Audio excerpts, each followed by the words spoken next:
Yes, ma. May kinukwento ka sa akin. Ano yun? Ano yung nangyayari? Yun sa aso, hindi pa natutunan ko. Hindi Can you pala- speak in English so that they would understand? I have studied that the dog cannot be you whip and whip and whip and whip. Okay. Because- It's like you're hitting the dog. Yeah, and then when I was walking,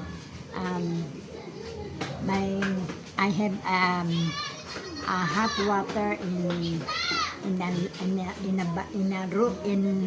a glass. Yes, ma. Kaya mo yan. Go. In a glass. Yes. And then I was ano ba yung natapilok? You tripped. Trip. Yes. I have tripped my feet.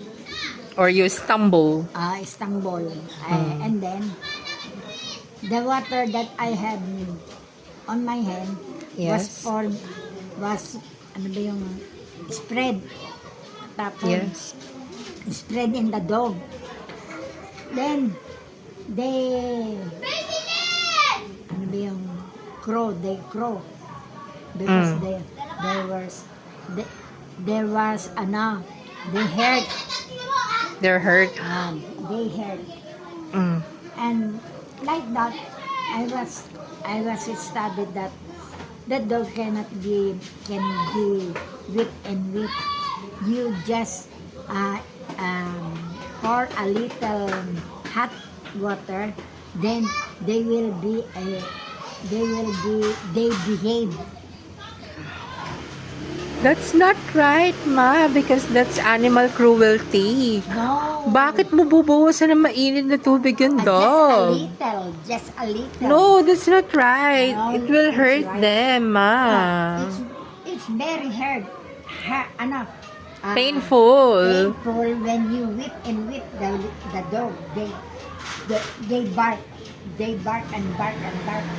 No, But still that's when not you right. pour That's animal cruelty. A little hot water, they behave like that. No. Kawawa naman si poor doggy. Mali yung training mo, ma. I don't like it. Kasi it's painful kasi you're gonna be like showering them with hot water. That's not right.